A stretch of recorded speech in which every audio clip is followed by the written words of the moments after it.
Banyak wali-walinya Allah Subhanahu wa taala ketika dizalimi oleh orang lain, dia berdoa dengan baik, mewarisi doa Nabi Muhammad sallallahu alaihi wasallam, Allahumma hdi qaumi fa innahum la ya'lamun.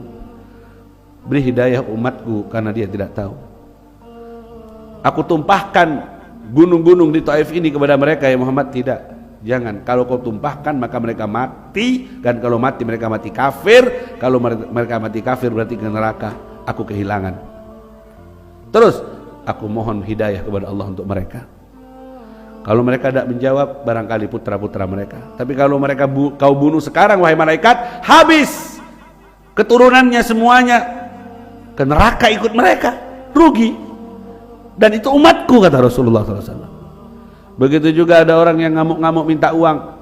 Sahabat merasa lihat pemandangan ini tidak sopan kepada Rasulullah, ngamuk-ngamuk minta uang, izinkan aku untuk membunuh dan memenggal leher si kafir ini.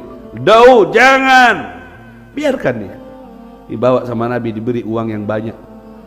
Katanya Nabi, orang ini kalau aku biarkan emosi kalian wahai sahabat, aku biarkan kemudian kalian membunuhnya, maka orang ini ke neraka. Aku rugi lagi, itu umatku, kata Nabi. Dipikir sama Nabi, itu umatku, jangan dibiarkan ke neraka, jangan. Aku tidak akan membiarkan emosi kalian. Daud, biarkan. Perumpamaan orang ini sama dengan unta yang lagi ngamuk, dikejar-kejar oleh banyak orang, makin ngamuk. Datang yang punya, akhirnya diomongin dengan lemah lembut, manut dia, dan akhirnya mau dia. Kalau aku biarkan kau kejar wahai para sahabat, nanti kau bunuh dia mati dalam keadaan kafir dan menemani syaitan di surga, di neraka sana. Tapi biarkan aku, beri waktu aku untuk bermuamalah, berkomunikasi dengan lemah lembut dengan dia.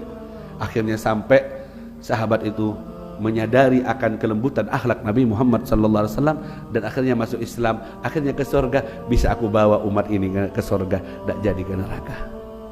Da'thur ketika meletakkan pedangnya kepada leher Rasulullah, siapa man yamna'uka minni al-an, siapa yang bisa nolong engkau wahai Muhammad sekarang? Aku katakan Allah. Bergetar Da'thur, jatuh pedangnya, aku ambil pedangnya dan aku letakkan ke leher Da'thur. Siapa yang bisa menolongmu yang sekarang wahai Da'thur? Dia menjawab, kun khair akhid, jadilah sebaik-baik pemegang pedang, jadilah sebaik-baik teman. Apa yang dilakukan oleh Nabi? Dibunuh. Kalau aku bunuh dia dalam keadaan kafir, neraka dia. Tapi target aku bukan darah, target aku bukan pelampiasan emosi hawa nafsu semata. Target aku adalah hidayah. Aku biarkan dia hidup, pergilah.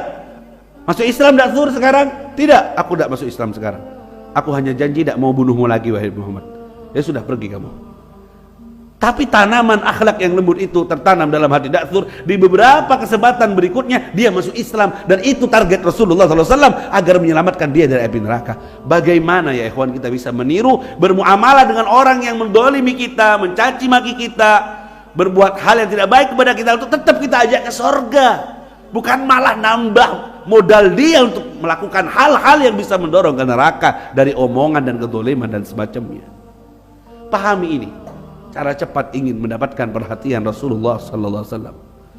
Bantu dia untuk menyebarkan akhlaknya, bantu dia untuk menyebarkan rahmatnya, bantu dia untuk menyebarkan agamanya, agar dipeluk oleh semua umat manusia, dan banyak dari umat ini yang masuk ke sorga. Fa inni mubahim bikumul umam yaumal qiyamah.